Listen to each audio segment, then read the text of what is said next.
Okay, good morning, Boker Tov. Welcome back to Parsha Perspectives for today. As always, we thank our generous sponsors, Becky and Avi Katz and family, in memory of David Grossman, Lili Nishmas, David Ben, Menachem Manish. This morning's shir is also sponsored by Judith Rosen, Judy Rosen, in memory of Rabbi Marvin Rosen, Elimelech Baruch Ben Sion, whom I remember very well. So the Neshama should have an aliyah. Also dedicated by Carol Lorman to Rabbi Goldberg for his enthusiasm, wit, genuine love for Hashem, good looks, charm. No, he didn't. She didn't say that. That's just, I assume it was meant as well, so I put that in. Thank you so much. That's very generous and kind. And by Karen Strulowitz in memory of Ira Lulinsky, whose yahrzeit was the 14th of Shvat. Thank you so much to all of our generous sponsors. Of course, our learning is always for Chaya Esther Tehila Basari Tzipora, that Hashem should show her love and kindness and her parents tremendous strength. Parshas Yisro, page 394. We are now transitioning from the Jewish people as a slave nation, Jewish people who are subjugated, oppressed, and persecuted in the hands of others, Paro and the Mitzrim, and now they are beginning to forge their own destiny. They have now been taken out.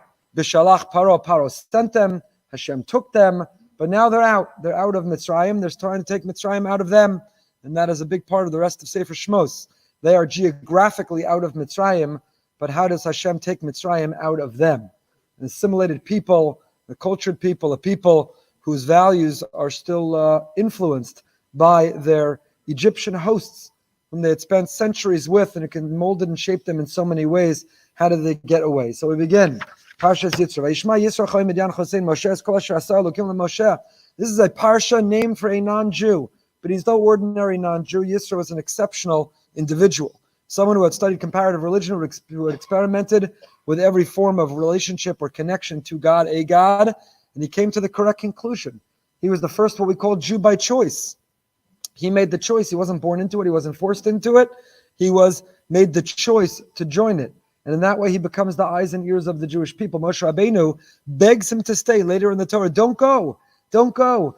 You represent such a refreshing perspective. You chose this. You weren't obligated. You weren't forced or coerced. You weren't born into it. You chose it. And we need to keep you around. We need to have you around.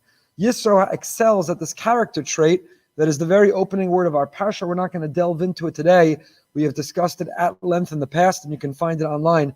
But his main character trait, what is it that predisposes him to ultimately land and be in that place of wanting to join the Jewish people? Vayishma Yisro. Yisro excels at something which is an increasingly lost art in our time, and that is he's an exceptional listener. He's an active listener, not a passive listener. He knows how to listen. He knows how to hear. And because he listens and he hears things beneath the surface. He doesn't just read the same headlines as everyone else, but he understands the depth of what's going on. And it moves him. It moves him quite literally.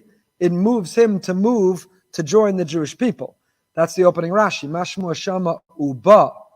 Because the pasuk itself tells us what Yisro heard. Eis kol asher asa Elokim leMoshe Yisrael amo. All that God had done for Moshe and the Jewish people. That God took the Jewish people out of Egypt. So what do you mean, Mashmu Shama Uba? What's Rashi's question? What did he hear that made him come?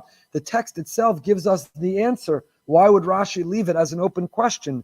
The commentators point out, Rashi was not bothered by Mashmu Shama. What did he hear? Everyone heard. Everywhere in the world they heard. It was the headline. It was the front page. It was the cover story. It was the banner. It was everything. Everyone heard. What was the difference between Yisro and everyone else? Everyone else sipped their coffee, ate their cereal, and turned the page of the newspaper. Mashmua Shama, but Yisro heard Uba, and he got up and he said, wow, there is something extraordinary happening. There's something special happening. And there's a big debate. What did he hear? Was it the splitting of the sea? Was it the giving of the Torah? Was it the war with Amalek? What did he hear? But he heard something that made him say, there's something unusual going on. I need to join these people. I need a closer look. I need to see what's really happening. There's something bigger than me and us and here and now, and I want to be part of it. I want to understand it. I want to experience it. I want a front row seat to it. And he gets up and he goes, Mashma Shama Uba. One of the big lessons of Parshas Yisro is not to be a spectator in life, not to watch and understand and inculcate superficially, but to plumb the depths, to analyze and evaluate, to seek to really listen, to understand, and to be moved, to change, to grow, to transform as a result, not to be static or stagnant, and not to read the newspaper or the news as an outsider. Massive earthquakes in Turkey, more than 5,000 people killed.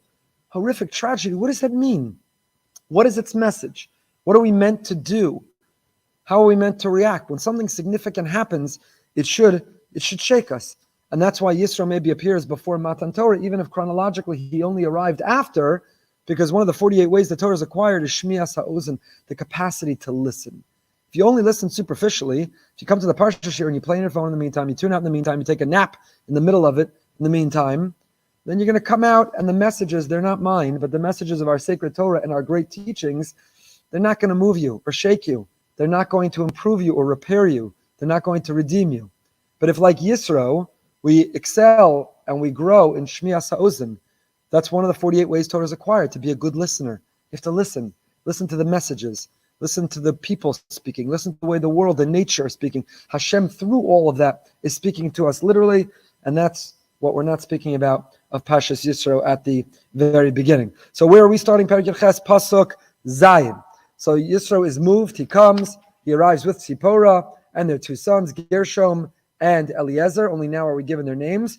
Vayavo Yisro Chosein Moshe v'Anav Yishtam Moshe al Midbar Shulchan Hashem Elokim. Vayomer al Moshe, and Moshe is told, Ani chosamcha Yisro bo elecha. He says, tell Moshe, I, Yishver, your father-in-law, I'm coming. Prepare. V'yishtachol v'shnei vanei ima, and your wife and your two sons, they're with me.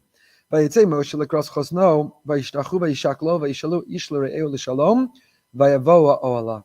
Moshe goes out to greet his father-in-law. He bows down, he kisses him, they exchange greetings, vayavoa oala, and they come to the tent. Vayisaper Moshe lechosno, and now Moshe begins to tell him, you're not going to believe what's been going on. Since I last saw you, you won't believe what's been happening. I have to fill you in. Otzar Peleos HaTorah. Let's start off right away with an Otzar Peleos HaTorah. B'medrash Shmos Rabba Amru, Shelo rak Moshe yatsa likrotz chosno, ala af Aaron nadav aviyu shivim ziknei Yisrael yatsa lekabel panav. Wow, what an entourage! Moshe Rabbenu doesn't go to greet him all alone. Moshe doesn't say to the chevra, I'll be back in a minute. I got to go pick up my shver from the airport. Moshe Rabbenu takes an enormous entourage. Moshe Rabbenu brings a huge group with him to be able to go and to greet his father-in-law. Aaron, Nadav, Avihu, the 70 elders. V'yesh omrim sha'af ha'aron yatsa imahim. Some say the Aaron itself went with them. The Medrash says, Yesh omrim af ha'aron lakach nemar kvod chachamim yinchalo. Pasuk in Mishlei. So the Medrash says, not only did all of these people, not only was there a major greeting, lahavdil, the diplomatic mission lands, there's the red carpet, there are the trumpets, and there are the corresponding diplomats on the other side. All the layers of the administration. Okay, you landed. Shkoyach. We'll meet at the palace. We'll meet at the White House. We'll meet at the residence. We'll meet. What's the whole pomp and circumstance of the greeting, of the meeting? What's that really all about? Because that shows honor. There's an honor guard. It's honor. It's dignity. So Moshe goes out, doesn't go out alone. He brings a big group with him. Maybe even the Aaron. What do you mean, the Aaron? What Aaron? When did he come? Before, after? The Aaron. Maybe Yesh Omrim. For Otzar Yad HaChaim. So Otzar Peleos HaTorah digs up, I never heard of it. A sefer called Otzar Yad HaChaim, written by Yisachar Dov, based in somewhere. And he says, Mutar lahotzi sefer Torah lekabel pnei komer goy. Are you allowed to remove the Torah in order to greet a non-Jewish priest? Otzar Peleos HaTorah, Chasidish Yid in Borough Park. This is not Efrem Goldberg. Nobody has to call all the controversy back. This is not me. This is Otzar Peleos HaTorah, who says, what do you see from here? At the time that Yisro arrived, he wasn't a Ger Tzedek. When Yisro first came, he wasn't a righteous convert. When Yisro first came, his beard and payas hadn't grown in yet. He wasn't wearing a yarmulke yet. When Yisro first arrived, he is a priest of Midian who had experimented with every religion in the world. And yet, such dignity, such honor is bestowed upon him, maybe even the Aaron going out. And what do you see from here, says the Otzar Yad HaChaim? You see, Mutar lahotzi sefer Torah lekabel pnei komer goy, shar yesh deos hasovra sheyisro hiskaya rak la'achar mikain. Vim kain kishotzias Aaron lekras adayin goy v'komer. Not only was he non-Jewish, at the time he was a priest, and they brought you could bring the Torah out of the ark in order to go greet, in order to make a parade, in order to welcome. V'chein mashma b'sefer HaChinuch. Chinuch we all heard of, sefer HaChinuch. Shar shar lahotzi sefer Torah lekabel pnei malchei umas ha'olam. It's the president's visiting. If a non-Jewish great world dignitary or leader is visiting, you could take the Torah out of the Aron in order to be able to emphasize how significant, how important, how big a moment it is. Chinuch writes, V'chein heter Pischei Tshuva Shulchan Aruch Yordea, Reish Siman Reish Pei Beis. So Pischei Tshuva in Shulchan Aruch itself, beginning of Siman Reish Pei Beis, quotes this lahalacha. You could take the Torah out of the ark in order to welcome a non-Jewish leader, non-Jewish dignitary, even a priest. A shul could host a priest and bring a Torah out to show honor if they're coming to advance and support the Jewish interest. Enough said. I don't need to go any further there. Perek Yirches Pasuk Yud. Those who know, know. Those who don't know, God bless you. You're lucky. Vayomer Yisro. Perek Pasuk Yud. Pasuk 10. Vayomer Yisro Baruch Hashem Asher Yitziloscha Miyad Mitzrayim Miyad Paro Asher Yitziloscha Ha'am Mitachas Yad Mitzrayim. Comes along Yisro and he says, "Wow, Baruch Hashem." Yisro doesn't just join the people, the Jewish people. He joins a girls' seminary in the Jewish people. Baruch Hashem, Mirtz Hashem, Chaste Hashem. All of a sudden, Yisro is talking like a Jew. A minute ago, he was the non-Jewish priest. We were taking the Torah out for him. And now, he's offering a huge Baruch Hashem. What do you see from this Baruch Hashem? The Gemara in Sanhedrin Tzadi Daled. Genayu l'Moshe l'shishim ribo shelo amru Baruch Hashem at sheba Yisro v'amru Baruch Hashem. Wow. What a disgrace for the Jewish people. That all 600,000, which really translated to 2 to 3 million people, Moshe and Aaron, the Shivim Zekanim, nobody had said Baruch Hashem until Yisro, this non-Jew, arrives, shows up on the scene, finds out what happened, hears the stories of the miracles, and says, "Wow, Baruch Hashem, Baruch Hashem." The Kasha, all of the Mefarshim ask, what do you mean nobody, not Moshe, not Aaron, not the Shivim Zekanim? What do you mean no one of the 2 to 3 million people said Baruch Hashem? What did we just read last week? What did we just sing in last week's Parsha? We sang the Shira, Az Yashir Moshe. Miriam and the women, they danced, they played their instruments. The men, they sang the Az Yashir. What do you mean no one said Baruch Hashem until Yisro came? Didn't they all say the Shira? Didn't they all say the Shira? So my good friend Rabbi Mirzov shared with me an incredible Tiferes Shlomo. Incredible Tiferes Shlomo, Shlomo Radomsk. He says the following. This is an amazing idea. It was worth coming just for this idea. It's worth knowing Mirzov just for this idea. Sha'amispalo ba'avur chavero v'asameach b'tovas chavero choshev b'shamayim pikama mehaspalo ba'avur atzmo v'hamoda al tovas atzmo. You know what Yisro introduced that nobody had done until then?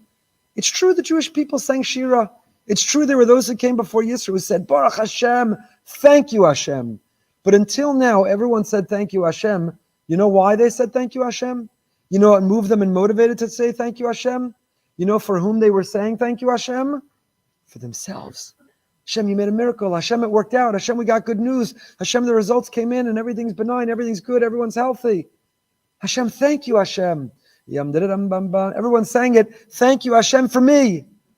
My child, my grandchild, thank you, my parnasa, my health, my fertility, my shidduch, my family simcha. Who was the first who said, thank you, Hashem, for what you did for him? Yisro was the first who showed up. He says, I was watching from home. I don't know if he watched Fox News or CNN or MSNBC. I don't know what, well, I'm not going to say. I don't know which one he watched. But he said, I saw the news. So everyone else, that's nice for them. Good for the Jews. They got away again. Good for the Jews. It worked out again for them. Yisro doesn't say that. He says, Baruch Hashem. You did something amazing for someone else. Baruch Hashem. Tzaddikim, righteous people, the relationship with Hashem, both when they beg and they plead and they daven, and when they say thank you, does not come from a place of for me. It comes from Hashem, you're amazing. And when I see you being amazing, whether it's for me or whether it's for someone else, I say thank you, Hashem, no matter what. Yisro was the first to introduce that. The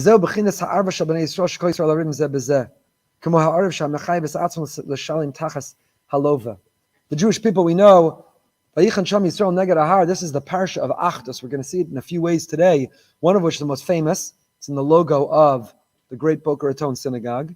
It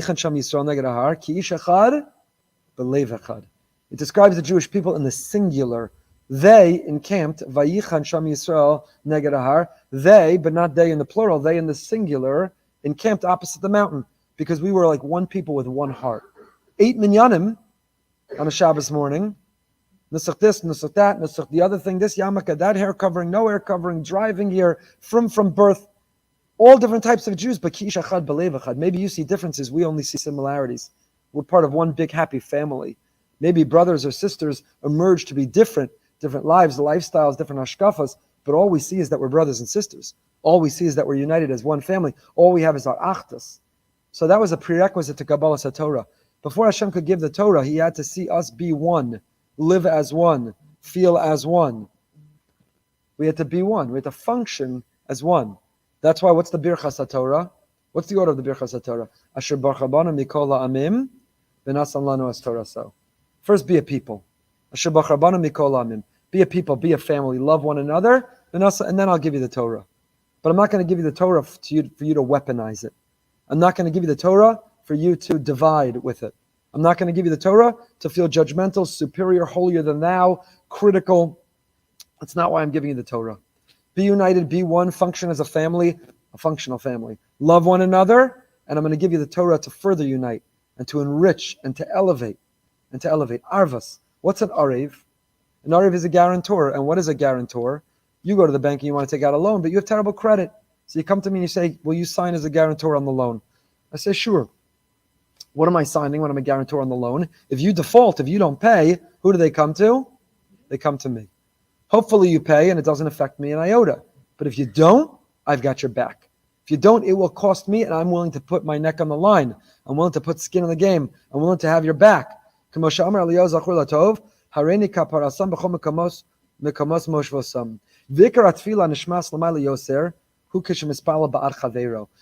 for myself, it's obvious I'm davening. Why? It's my need. I go to the doctor, I go to the lawyer, I go to the financial advisor, and I go to Hashem because it's my need. I have to take the steps, I have to take the initiative, I have to do the things that I need because it's my need. But when I go to Hashem and it's for you, I'm going as a guarantor. Hashem, make them healthy, don't make them healthy. I like having them around, I prefer having them around, but it doesn't impact my longevity. But I'm going because I care about them. I'm their guarantor, I have their back. I'm protesting, I'm objecting, I'm begging, I'm asking, I'm thanking, because I care, I have their back. Pasuk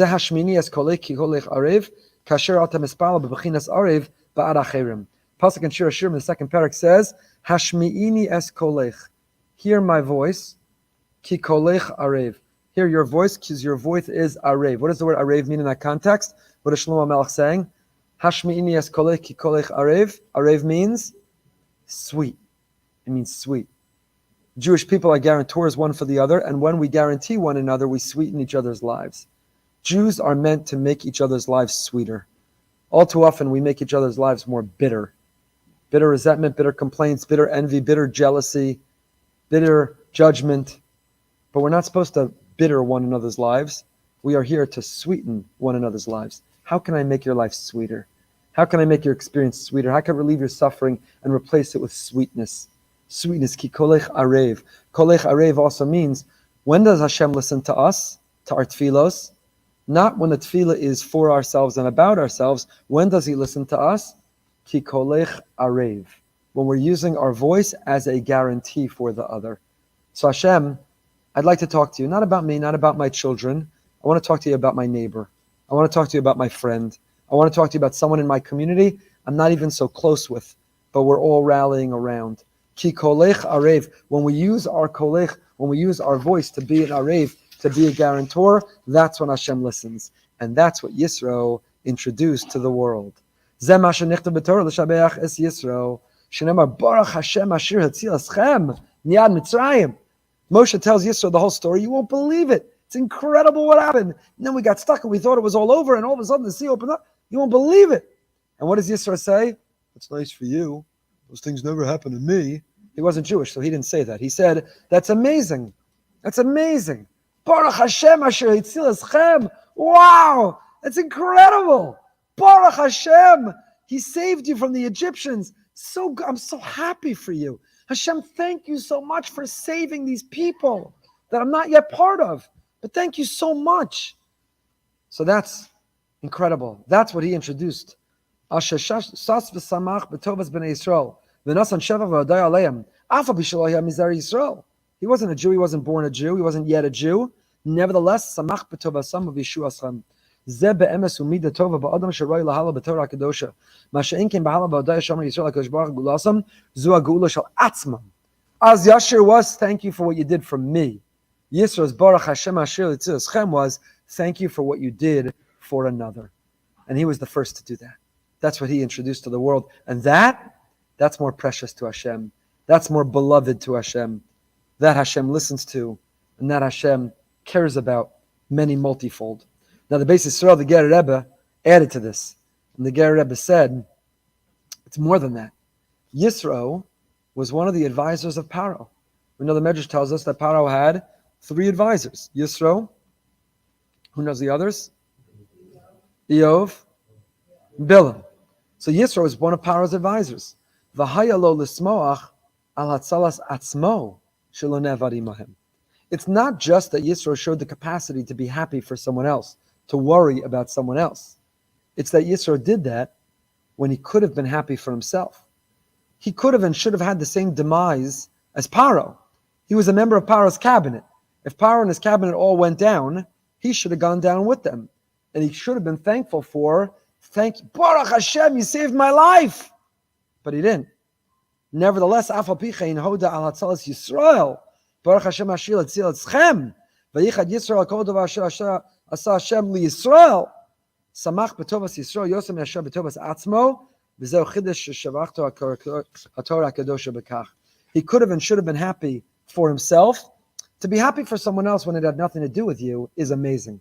To be happy for someone else when you could have and should have been happy even for yourself, wow, that's remarkable. That's extraordinary. This is a midah that we learn from Yisro. It is something outstanding. Perik Yerches Pasuk Yud Beis. Vayikach Yisro Chosein Moshe Olo Zvachim L'Elokim Vayavo Aram Chol Zignei Yisro L'Cholachem Chosein Moshe L'Fnei Elokim. We spoke about this last year or 2 years ago. Yisro comes and what does he do? Now he's ready to be a Jew. Because how does he celebrate all these miracles? With lunch, with dinner. It's time for a meal. It's time for a Su'udah. So Yisro, Moshe's father-in-law, so interesting how the Parsha keeps identifying him that way, as if I could forget. How short is our memory from the opening pasuk that we can't remember that Yisro is Moshe's father-in-law? He has to keep, the Torah has to keep identifying him that way. So Yisro, Moshe's father-in-law, in case you forgot, brings Olo Zvachim to God. Aaron and Ziknei Yisrael come to break bread with Chosein Moshe, Lifnei HaElokim. And last year, 2 years ago, we spoke about this more at length. Why? What is the role of the gashmius, of the food? What's it doing over here? Why now? But the Ramban says something amazing. Otzar plus HaTorah quotes the Ramban. You know what this Suda, what this meal was? This was the Bris Mila meal. Mistama bagels, cream cheese, and lox. It was a proper bris. It was fleishiks. I don't know if they splurged on the amlakai, but it was the bris meal of who? Who's bris? Yisro. The Ramban writes, Vayikach Yisro Chosein Moshe Olo Zvachim Elokim, Hayazah Achar Sha'amad Imam Yamim Rabim. This was not immediately. This was after he was with them first for several days. V'nizgayer b'mila v'tfila v'hartzaz damim kemishpat. And he converted through bris milah and going in the mikvah and bringing these korbanos, Olo Zvachim. V'yevo Aram Chozek Yisrael Lacholachem imo b'yom chasun aso ki chasan damim hu. He was the chasan damim. He was the chasan of blood, which is not under the chuppah. It's years earlier at the bris milah. And this was his bris meal. Chassam Sofer is bothered by it. In his Drushim Ba'agados, he says, the Taz tells us, why do we make a Shalom Zachar on Friday night? The Ramah quotes the Minhag in Yerodea, Simaresh Samachay. And the Taz gives the reason. What's the reason for a Shalom Zachar? An excuse to go out, drink, eat, chickpeas, arbus. Why do we have a Shalom Zachar on Friday night? Mashal HaMelach Shegazav Amar Kol Achsanayin Achsanayin Sheyesh Kan La Yoru Panai Ad Shiru Pnei HaMatrona Tchila. Kach Amar HaKadosh Baruch Hu Lo Savi Lefanei Korban Ad Shetavor Alav Shabbos. Ein Zayin Yam Below Shabbos Ve'ein Mila Below Shabbos. This baby, before he can enter the bris of Avram Avinu, before this little baby enters the covenant of the Jewish people, they have to first experience a Shabbos. So we go on that Friday night to have an Oneg Shabbos. Let's go enjoy and celebrate and mark this Shabbos that the baby is experiencing. Many, many, many reasons are given. This is the Taz's reason. V'imkein tzarach birur eich mal Yisro es atzmo la adayin lo shamar es Shabbos. Chassam Sofer is bothered on the Ramban. How could this meal be the meal of the bris of Yisro? Yisro just arrived a couple days earlier. You can't make a bris without a Shalom Zachar. Where was the Shalom Zachar? Where was the Shalom Zachar? Do you have to make a Shalom Zachar for a convert before you schedule their conversion? the Friday night before the scheduled conversion of the convert? Do you make a Shalom Zacha for him? It's a funny question of the Chassam Sofer, and there's a big discussion we won't get into now, but maybe the fact that Hashem, the Hashras Hashchina, he had a Kabbalas Pnei Chachamim, is like Kabbalas Pnei Hashchina, so that took the place of Shabbos, and it took the place of what it's supposed to represent. An interesting exchange that takes place over here.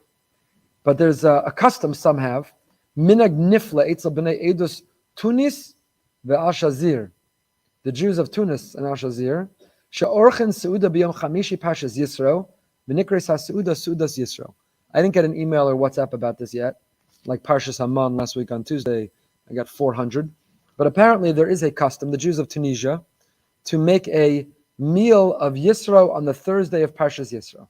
Good news, there's still time. Today's only Tuesday. There's a minhag on Thursday, this Thursday. Have a nice lunch, and it's the Sudas Yisro. What's the reason? Where does it originate from, this minhag of the Jews of Tunisia? A Sudas Yisro on the Thursday of Parshas Yisro. So he brings three reasons. Number one, this is in the Chuvas Vayeshev Yosef, who quotes all these customs. Zeichel Suda Shasa Yisro, Vayikach Yisro Chosein Moshe Allah Vachim. So this is the Parsha of Yisro. To commemorate this meal that he had, we make a meal. Number two, this Parsha has the story of Har Sinai, and the Aseret Adibros were given. V'lachein lezecher simchas HaTorah shekibalna b'Har Sinai osim Suda Zu v'nikre Sudas Yisro Hashem Suda shel Parshas Yisro. We don't want to wait till Shavuos. This is the Parsha of Kabbalas HaTorah. We don't want to wait till Shavuos to celebrate that we received the Torah and Aseret Adibros. So we make a Sudas Yisro to celebrate Parshas Yisro. And number three, Haisa Magefa Nora Be'eret Tunis. V'rabim Chalalam Hipila. There was a terrible epidemic, a pandemic in Tunisia, and many died. And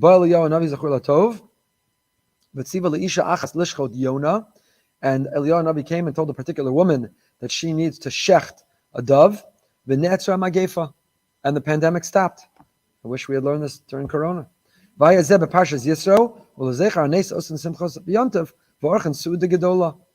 should collectively be making a Suda Soda. I think even administration declared the end of Corona now. We should be a Suda Soda. So the Jews of Tunisia had suffered a plague, an epidemic, a pandemic. They marked a Suda Soda. It was Parshas Yisro. So the Thursday that is Sudas Yisro. But anyway, there is that custom, interesting custom among the Jews of Yisro. So Yisro comes, and until now, amazing things to say about Yisro. But now he acts like a father-in-law. And how does he act like a father-in-law? I say this recognizing mine is in the room. How does he act like a father? I'm on the father-in-law team now, so I'm allowed to talk like this. How does Yisro now begin to act like a father-in-law? Two words: unsolicited advice. Not my father-in-law. He's the best. I solicit his advice all the time. He's a fantastic advisor. But Yisro offers unsolicited advice. Until now, this is also how it goes, right? It's a nice meal, took you out for dinner, everyone's enjoying, and all of a sudden the father-in-law has to start to talk about what are the plans, what's your future, I'm concerned with the kids, what you're doing with this, your choice about that. And the kids are like, can we bench and get out of here? Thanks, no thanks for the meal. Who needed the meal? So Moshe is sitting down breaking bread with his father-in-law. This fleish, they're eating meat, olos zvachim. It's a fleshik, a proper fleshik dinner they went out for. And all of a sudden Yisro is offering this unsolicited advice. Now here's where Moshe acts out of character, where he says, can I please have another? Moshe says, that's fantastic. Keep talking. Give me more advice. So what's Yisro's advice? Lo tova davar she'ata oseh. This is no good what you're doing. This can't work. This is unsustainable. This is not doable. This is not doable. I recently heard Jordan Peterson talk about Sefer Shmos. I don't know if you're a fan, not a fan, but he had some brilliant insight into the book of Exodus. And he talked about it, how the escape from tyranny and the transition not to create another tyrannical infrastructure of government now as a free people. And that's what Yisro's concern was, that you're going to place one tyrant with another. If anyone defers and submits to you, and you're the bottom line that everything comes to, you need to democratize, you need to create hierarchy, you need to empower the people. And the only way to escape tyranny is by empowering the people. A fascinating perspective. You can find it and listen to it on your own. But Yisro says it's unsustainable. You can't do it. You can't be with everyone and solve everyone's problems. One person can't handle it all. It's unsustainable. So you need to diversify. You need to spread out. You need to empower. You need to deputize. You need to appoint other judges, and only the most difficult will come to you. Rav Sternbuch in his Tam B'das has a fantastic insight here. Sternbuch in his Tam V'das says the following. He says, Hinei zeu atchal diburo shel Yisro. Now is when Yisro begins to speak. Now is when we begin to listen. Ubetchilas hasedra perish Rashi. Now go back to the beginning of the Parsha. This is the first words Yisro says. What are his first words? 3 opening words are Lo Tov Hadavar. This is no good. This is no good. Those are Yisro's 3 opening words. When Yisro first speaks, that's how we're introduced to him. First 3 words he says are Lo Tov Hadavar. This is no good. Go back to the beginning of the Parsha. Rashi tells us that Yisro had many names. Yisro, Shiva Shemas Nikrulo. He had 7 names. Ru'uel, Yeser, Yisro, Chovev, Chever, Keni, Uputiel. Yeser, his name was Yisro, comes from Yeser.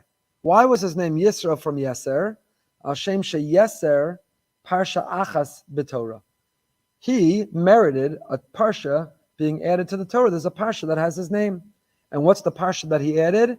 V'ata Techezeh.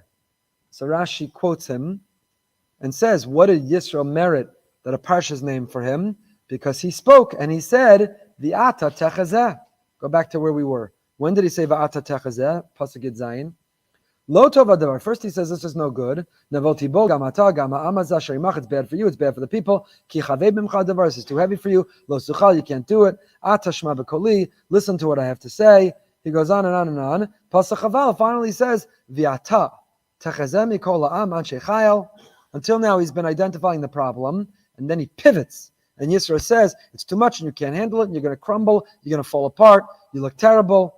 It's like all the people who see my wife in the supermarket, they mean well. They're like, your husband looks horrible. He's not taking care of himself. You need to take care of him. He looks absolutely terrible.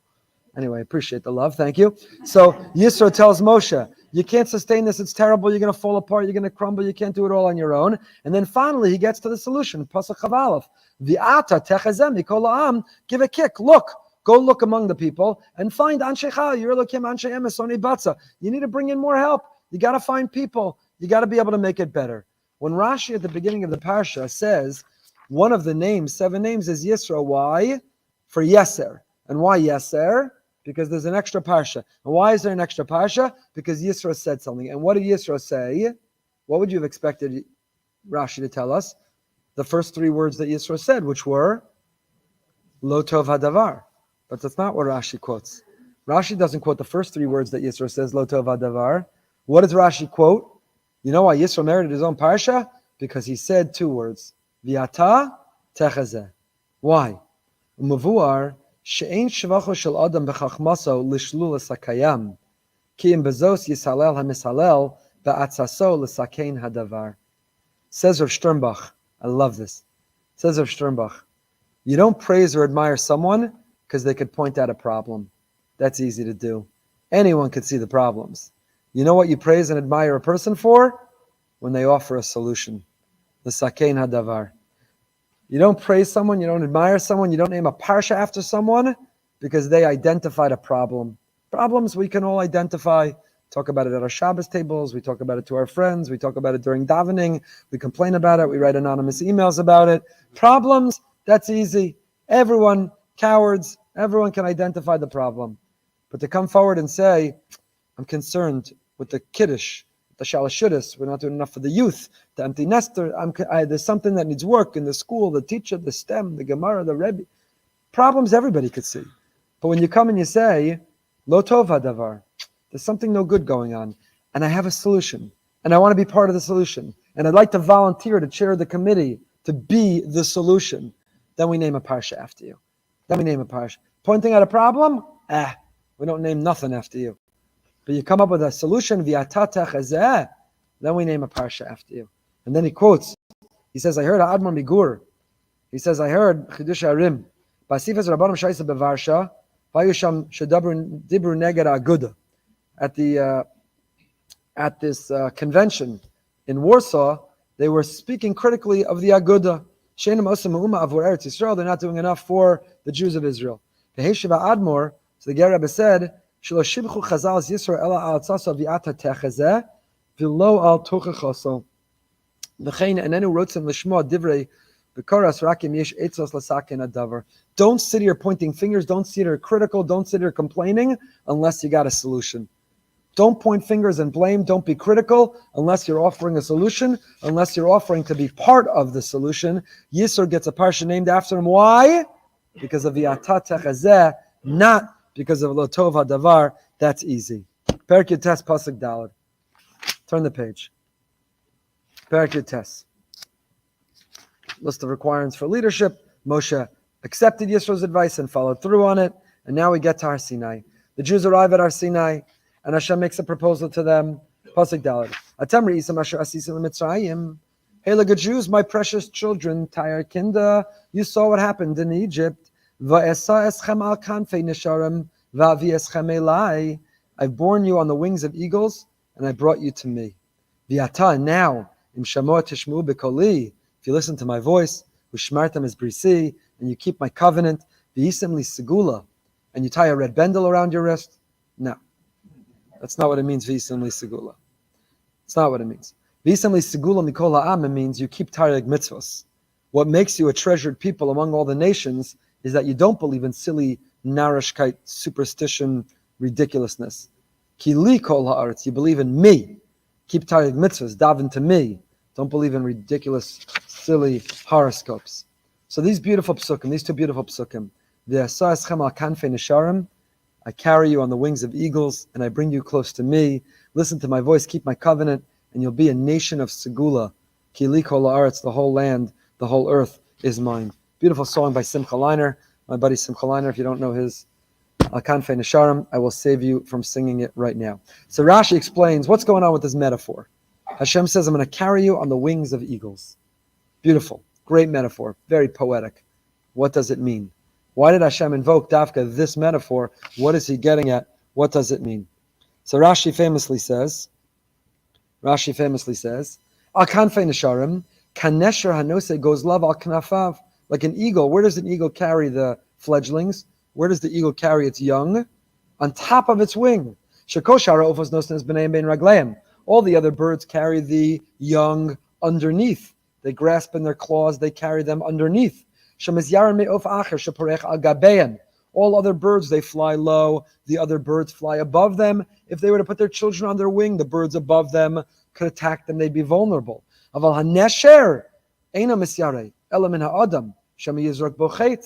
the eagle flies, soars the highest, has no fear other than the human being could shoot an arrow. So therefore, its children are not vulnerable above. There's no one above it. The children are only vulnerable below. So the eagle carries its youth above the wing. Let me take the arrow. I'll absorb the blow. Let me protect the child, the children who are riding on my wings. Afani asisi kain. Says the Kodesh Baruch Hu, I did the same thing, protecting you. The image of on the wings of eagle is Hashem says, I'm protecting you. The Targum Yonasan says this is not a physical event. Targum Yonasan in our Parsha says this is a metaphysical one. If you look at the Targum Yonasan, Uta'anis yaschon ala nonin heka agadfe nishrin min pilusin vovelis yaschon la'asa bis mukdasha l'me'eva taman pischa. Wow. Targum Yonasan says that long before the invention of the plane and long before Richard Branson and Elon Musk and everyone else were taking their space shuttles into space, the wings of eagles was a metaphor for expeditious travel, the ability to go somewhere really quickly, like the old Concorde. Someone told me now that there's an airline coming out with a plane that'll take you to Israel from here in 3.5 hours. I don't know, it goes 12,000 miles on that. I don't know what the speed is.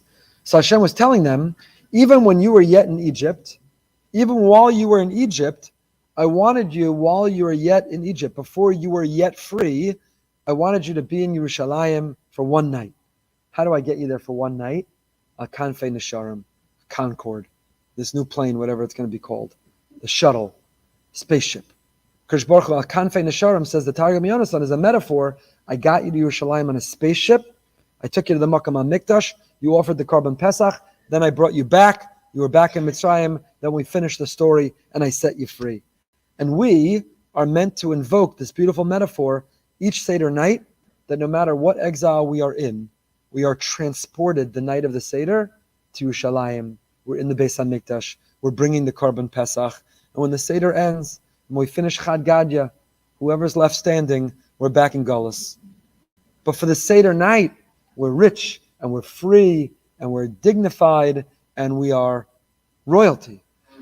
For the Seder night, he again expeditiously transports us to Yerushalayim. We're bringing the Korban Pesach. We're back in the Beis HaMikdash. No matter the challenging environment, no matter our circumstances, Hashem lifts us for a night and he carries us to a place of redemption, the place that he connects with us. Write that down for your Seder, because it's a magnificent way to open the Seder. Whatever's going on in our family's life, whatever's going on in the world around us, whatever is the harshness and darkness of exile, family, chevra, for the next few hours for the Seder night, we are transported to another place. We are in Yerushalayim. We're in the world to come. We're in the most of the time of Mashiach. We're in a place of redemption. And then if we need to, we'll come back. But we're being transported on the wings of eagles for the next few hours to celebrate the Seder night. It's magnificent. You're all too panicked over the fact that I said Pesach to even hear what a beautiful image that is and write it down. You don't want to write down because then you'd be admitting that it's almost Pesach. But there's a third interpretation. We saw Rashi, and that's the Targum Yonasan. But I want to tell you a third interpretation, which is amazing. It'll blow you away. From Shaul Alter, the Gerer Rosh Hashiva. It's an amazing interpretation. That's what I want to share with you. The Yerushalmi, the Gemara in the Yerushalmi, Avodah Zarah Perek Gimel. The Yerushalmi relates an astounding episode. Alexander of Macedonia, Alexander the Great, after he succeeded in conquering the world, he, not unlike the billionaires of today, remember a couple years ago, Richard Branson, Elon Musk, was the guy who started Amazon? Bezos, they were all competing to build their own spaceships and go to space as private, right? The billionaires of today. Why? It's so interesting how the more things change, the more they stay the same. Alexander the Great and Elon Musk, they conquered the whole world. They have more money than, they have $200 billion. We don't begin to understand what that means. So once you conquer the whole world, what's left? All that's left is to conquer space. It's not a new phenomenon. Richard, it's not a new phenomenon that the billionaires of today have this itch, this urge. Alexander the Great had it thousands of years ago too. He rode the back of a great eagle, and he held a pole in his hand with half an ox's carcass dangling from above the eyes of the eagle. And the bird, he kept lifting this pole with the carcass, the eyes of the eagle, and the eagle kept therefore soaring higher and higher and higher and higher until this enormous bird, this is a Gemara Yerushalmi, Avodah Zarah Perek Gimel, tells us that this eagle, this huge eagle, lifted Alexander the Great into the heavens. Now when Richard Branson looked down at earth, he said, quote, "How you feel when you look down on earth is impossible to put into words. It's indescribable beauty." Jeff Bezos, reacting to his space journey, said, quote, "When you get up above it, it's this tiny little fragile thing. And we move about the planet, we're damaging it." What did Alexander the Great say when he got up there? What did he say? The Yerushalmi tells us he looked down on earth and he was utterly unimpressed. He saw it as this tiny small orb. This little orb he had fully conquered. Right? From down here, it all looks so big and it looks endless. But from up there, it's like a little marble. It's a gornished. It's a nothing. And in fact, that's why, says the Yerushalmi, statues of Alexander often depict him with a ball in his hand. It's a symbol that he once held the whole world in his hand. He had conquered the whole world, and statues of Alexander the Great, the globe in his hand are not because he had conquered the world, but because it appeared to him only as that size when he did space travel, when he took the eagle all the way up to space. Now, Alexander's reaction is exactly the opposite of how we're meant to feel, of what we're most supposed to react. When we see how small Earth is in the scheme of the universe and the cosmos, we shouldn't say, wow, it's nothing and we're great, we're everything.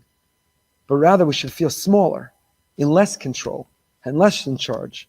When we see how small everything is, we should recognize that life on little Earth, while it feels like it's everything, it's just a tiny part of the greater universe. What feels so consequential, what feels so important, what feels we have such control of, is small and fleeting. What is grand and lasts like the heavens and the world to come are what matters most. The things we perceive as significant and great down here, the tall skyscrapers and buildings, and the magnificent feats and discovery and breakthrough of science and engineering and technology and human skill, they're only impressive from the perspective and on the scale of our small, mortal, human, finite, frail brain. But in the larger scheme of things, in comparison with the glory of heaven, of Shemayim, everything is insignificant as the dust of the earth. You have this, says of Shaul Alta, the Ger Rebbe, the Ger Rosh Hashiva, you have this when you look down from an airplane. Kids are innocent and sweet, they still say this. We've become callous and hardened, and it doesn't impress us anymore. We're just annoyed because they ran out of the blue chips. We're just annoyed because the Wi-Fi isn't working. So we fail to look out the window and say, wow, I'm flying through the sky right now at incredible speeds. It's insane. But if you fly in a plane and you look out the window, the minuscule buildings and structures look like children's playthings. People think the smallness is an illusion. Oh, look, from up here, it looks so small. So which is the real size of the building and which is the illusion? So we tend to think that the skyscraper is really huge. That's accurate. And when it looks tiny and like a toy from up there, that's just an illusion. But the opposite's true. On this world, things seem so big and so important and so grand, and it's an illusion. The real scale of it is from the perspective from up there. It's small and insignificant and inconsequential, and Hashem is really in charge. Says of Shaul Alter, says the Ger Rosh Hashiva Shlita, that's Hashem's message. That's Hashem's message. Ve'asa'eschem al kanfei nesharim ve'avi'eschem elai. I'm about to give you the Torah. And before I do, I want to lift you on the wings of an eagle, and I want to bring you close to me. I want you to see from the perspective that Alexander the Great saw, but he got it wrong. He came to the wrong conclusion. I want you to get to the right conclusion. I'm bringing you on the wings of eagles. I want to bring you up to me. I'm giving you the tools to see the world with perspective. Hashem showed us the reality. He gave us scope. Unlike modern day billionaires and Alexander the Great, he's showing us that with Torah is the instrument to measure and to realize that what feels so big from down here is really very small. And really what's small is very big. And it's only from up there, from that perspective, that we can have scale and scope. It's so easy to get caught up in whatever we're doing and going through, to magnify its significance and its meaning. But from Kanfei Nesharim, from up high in the eagle's perspective, we can look down. Torah gives us a 30,000-foot view. Too often we get caught in the weeds. You need something to lift you and look down from 30,000 feet. Let's put this in perspective. Let's give this some scope. Let's give this some scale. And you get anxious when you feel self-pity or you're tempted to complain. On a scale of 1 to 10, does this really matter? Or put differently, apply the 5x5 rule. You know what the 5x5 rule is? You ever hear the 5x5 rule? It's not my own. 5x5 rule is, you shouldn't spend more than 5 minutes worrying about something that won't matter in 5 years. If it won't matter in 5 years, spend 5 minutes. It's annoying what happens. Spend 5 minutes being annoyed by it. But if it won't matter in 5 years, don't spend more than 5 minutes. Don't spend more than 5 minutes. Climb aboard the wings of the airline called Torah. Torah is an airline. Torah is a space shuttle. We don't need Richard Branson and Elon Musk and Bezos. We don't need to build a spaceship to reach the heavens. We have Torah. Torah takes us up there, and from there we can look down, and it gives us scale, and it gives us perspective, and it gives us scope, and it gives us the ability to see things the way they are, the way they should be, the way we're meant to see them and understand them. Okay, Perek Yud Tes Pasuk Yud. Yud Tes Yud. So now that Hashem introduces Kabbalah HaTorah with that ride up to the heavens and says this Torah is going to be your instrument, your dashboard to see the world with scale and scope, now he's ready to give us the Torah. So Hashem says, but before I can give you the Torah, V'kidashtem hayom u'machar. What is V'kidashtem hayom u'machar? Sanctify today and tomorrow and wash their clothing and let them be prepared for the third day. We recognize these 3 days on our calendar. They're known as Shloshis Yemei Hagbala. These are the 3 days of preparation. The 3 days of preparation. Shloshis Yemei Hagbala, before Shavuos, before we re-experience Kabbalah HaTorah. That word V'kidashtem is very significant. Listen to this insight by Rav Soloveitchik. The Rav says, Onkelos translates this word. What is V'kidashtem?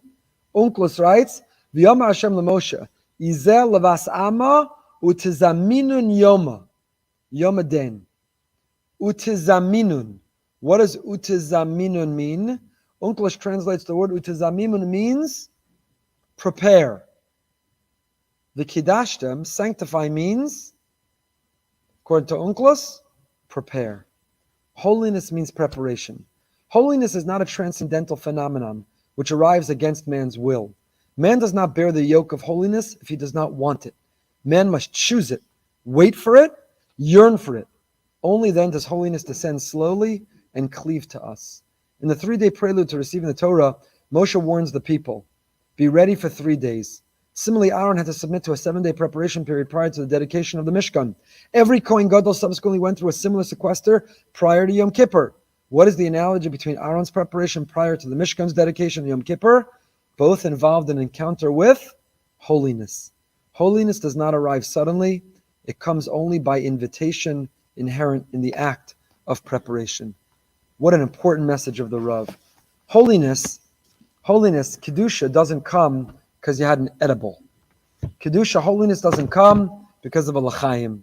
Holiness doesn't come because of something you smoked or imbibed.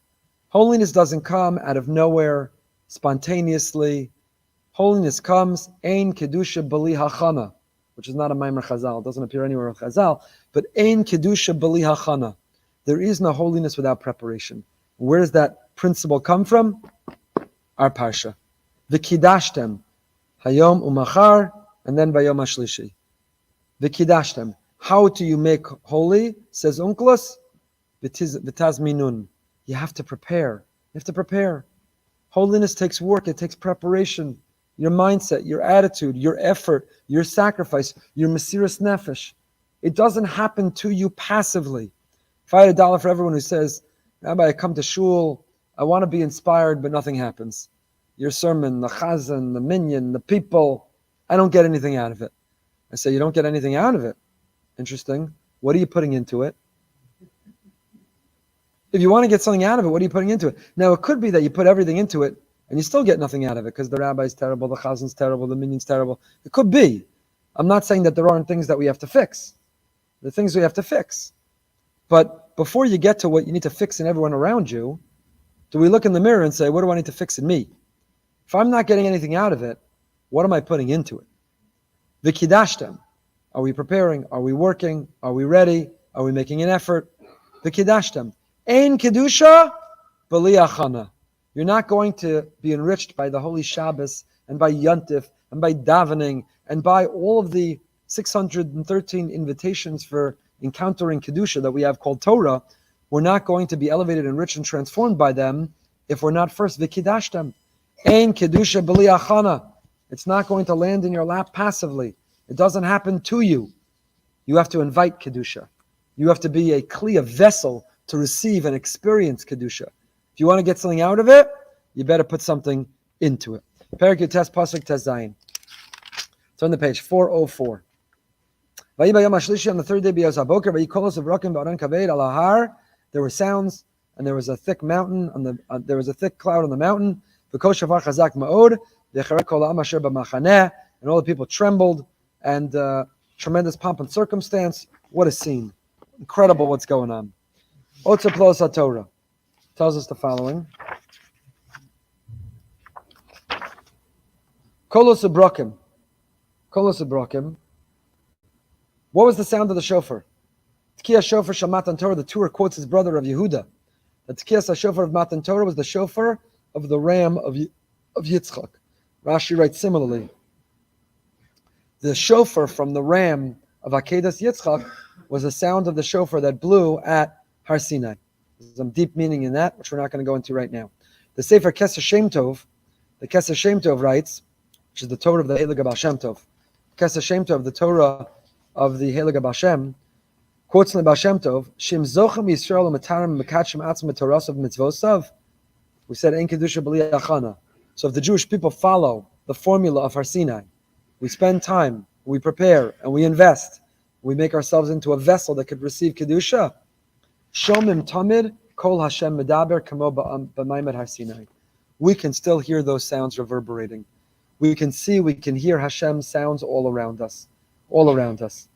Hareb Kadosh Rabbi Yitzchak Isaac Mikamarna, Besifra Heichal HaBracha, Hey Love, he testified about the Baal Shem, Shekashayalome Torah im Talmidav HaKadoshim, Haisa Eish Melahetes Vivoseyim, Umiskaptzim Malachi Asharis, Vayishomim HaKolos HaBrokim, Va'amiras Anoch Hashem Lekach, Pi Hashem Yisbarach, Kayadua Umufursam.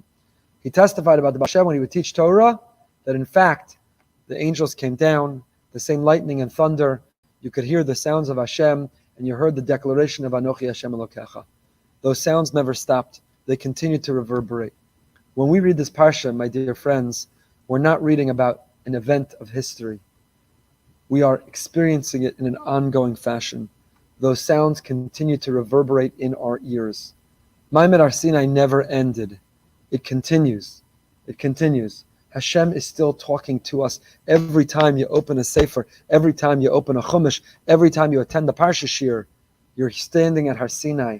You're hearing Hashem continue to talk to us. That is the secret of our continuity. That is the secret of our existence, is that we are not simply commemorating or reading or studying history. This is not memory only. This is ongoing and it's live and it's real. Soloveitchik writes, he remembers when he was in his bed as a child, in his crib as a child. He remembers he would overhear his father learning, the great Moshe Soloveitchik, maybe with his grandfather Reb Chaim, and the Ravid would level an accusation, a question on the Ramban. He would lie in bed and he was on the edge of his bed. He couldn't fall asleep. What's the Rambam going to do? The Ravid's attacking him. And then he would hear his father and his grandfather coming up with a creative solution to defend the Rambam against the Ravid. These were not figures of history. These were not personalities of the past. He couldn't fall asleep as a child because the Rambam was alive. The Ravid was alive. And they were sparring. And he needed to know how it was going to end, how it was going to turn out. Would the Rambam be defended? Would he be okay? And then later the Rav described that when he was frail and he was old and his health was compromised and he was tired, but he'd walk into Shir and he'd open the Svarim and it gave him the energy. He'd come alive for those few hours. He didn't give a short Shir. It was many hours. I wish I had the text here. I could read it to you. You have to hear the Rav in his own words describing it. And for the Rav, these people were alive. They were alive. Ravina, Ravashi, Rish Lakish, and Rabbi Yochanan, the Rambam, the Ravid, Rekiva Eger, they weren't people of the past. They were alive. I was once at a rabbinic retreat, and I had the distinct privilege, a session where I was interviewing Rav Shechter, in conversation with Rav Shechter for the group of Rabbanim. And I asked him, Mori V'Rabbi Rav Shechter, I said, the rabbinate, they say, can be lonely. It's lonely sometimes. Does the Rosh Hashiva ever get lonely? Ever get lonely? People don't understand, and the pressures and responsibility, and the unfair criticism, misunderstanding. Does Rebbe ever get lonely? He looked at me, and if you know Rav Shechter, there's not a pretentious bone in his body or an inauthentic. He never would say anything because he thinks that's what's supposed to be said. He looked at me and he said, like shockingly, totally not understanding what I was talking about. He said, why would I ever get lonely? I have the Ritva and the Rashba and Rabbi Kiva Eger and the Chassam Sofer. Do you know how many friends I have? I have the Rambam and the Ravid. I have Beis Shammai and Beis Hillel. I have so many friends, I can't count them all. Why would I ever be lonely?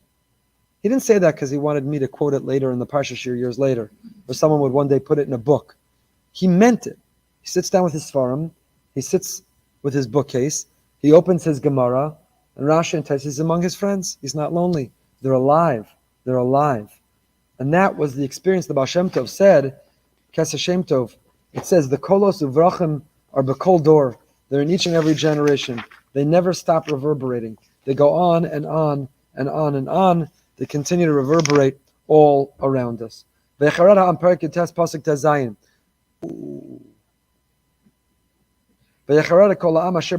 long was Har Sinai? How long did they stay there?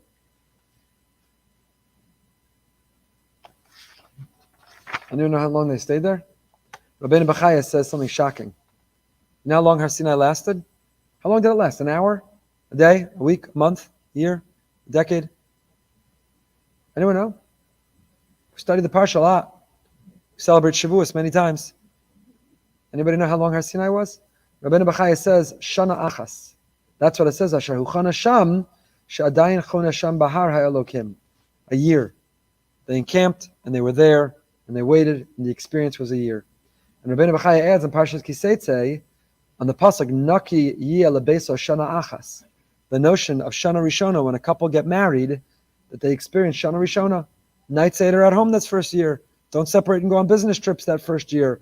We still continue to treat them as a king and a queen that first year. Where does that come from? It's a pasuk Naki Yia Lebeso Shana Achas. Parshas Kiseitze, Rabbenu Bahye says, you know where that comes from? Ki matzinu, kein matzinu b'kadosh baruch hu, shahaya b'Sinai im Yisrael dugmas chasam makala, shamda shchina b'har Sinai achas.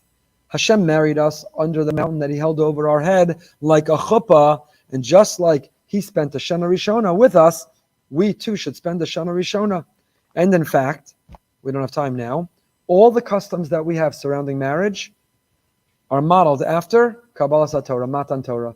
The chuppah is like the mountain held over our head, and Shana Rishona is like Shana Rishona. And many, many other of the customs that we have are modeled after this. Moshe came down from the mountain. Did Moshe bench Gomel? The Chidah in the Sefer Machazik Bracha. This is all in Otzar Peleos HaTorah. The Chidah wonders. When Moshe came down, you came back from your cruise on Yeshiva week, you benched Gomel. You came back from the Bahamas on your flight, you benched Gomel. You think Moshe came down from 40 days, 40 nights on a mountain, nothing to eat, nothing to drink, encountered the Almighty. You don't think he benched Gomel? Did he bench Gomel? So the Lo berach berachas agoma kasher menahar kivan she'afim hu meis hayazeh al pi tzivoy Hashem. And he quotes machlokas in a debate, in a conversation. Did he bench Gomel? Did he not bench Gomel? Did he make a birchas HaTorah? He was the first to learn Torah. He received the Torah. You can't learn Torah without making a birchas HaTorah. What bracha did he make though? Because Asher b'chabanu menasan lanu es Torah. So, did it happen yet? Did it fully happen yet? Is that the bracha he made? So he quotes here. The Medrash Rabbah says he made a bracha. Amar Rebbe Lazar, Ezli bracha sheberach Moshe b'Torah tchila, Baruch atah Hashem Elokeinu melech haolam, asher bachar b'Torah hazos, v'kidsha v'ratza ba'oseha. Kadosh Baruch Hu chose this Torah, He sanctified it, and He wants those who keep it. And the Machzor Vitri says, all year long we don't make that Birchas HaTorah. We say Asher Baruch Banu Mikol Amim and so on and so forth. But B'chag HaShavua Sa'ol LaTorah Mevarach HaBracha K'nusach Hanal Sheberach Moshe Rabbenu. We don't do that. That's not our custom. But the Machzor Vitri quotes a custom that when you get an Aliyah on Shavuos, the Birchas HaTorah on Shavuos, you revert to the Birchas HaTorah that Moshe made. He has pages and pages and pages more on that here, and much more that he talks about. I guess I'll end with a couple questions for you to take with you. One, Torah was given in Shivim Lashon. Why would it be given in Shivim Lashon? They all spoke one. By the way, there's one tradition. He quotes in Otzar Peleos Torah. What language was Har Sinai? God spoke to us directly. Moshe continued and gave us the rest of the Dibros. What language? For sure it was Yiddish. No. It was not Yiddish. What language was it? Some say it was Egyptian. They all spoke Egyptian. They were a slave nation that just came out of Egypt. Maybe it was Lashon HaKodesh. What language were the Dibros given in? But the Medrash tells us it was simultaneously broadcast in 70 languages. Why would you need that? This wasn't the United Nations, Baruch Hashem. This was not an ingathering of people from all over. This was not a conference. They all came from the same place. They all spoke the same language. Why would it need to be given in 70 languages? I'll leave that as a question. One of the Dibros, Lo Saseh Lecha, you're not allowed to make a foreign god. They could just say Lo Saseh, don't make. Why does it say Lecha, for you? Two questions for you to chew on. Tomorrow morning, 10 minutes of Mesilas Yesharim, followed by Living with Emunah. Tomorrow night, Behind the Bima with Mort Klein, the president of the ZOA, the Zionist Organization of America. Tonight, we have the privilege of hosting Rav Meir Soloveitchik. I don't even know if there's room left because I think 700 people have signed up. But there's registration. The great Rabbi Meir Soloveitchik, my good friend, is speaking tonight, partnering with Tikva. Next week, you don't want to miss it, and you need to reserve. Go to birasonline.org/anti-Semitism. Next week, we're hosting a conversation, a debate between Ben Shapiro and Yair Rosenberg. Ben Shapiro, you know Yair Rosenberg, a writer for The Atlantic. The ADL named them the two most targeted Jews online for anti-Semitism. But they come from anti-Semitism from very different perspectives. I'll be moderating a conversation, a debate between the two of them about anti-Semitism. You'll want to be here. It's next week. You have to register. brsonline.org/anti-Semitism, or you can find it in the weekly or online. Please join us for that event. Till next time, stay happy, stay healthy.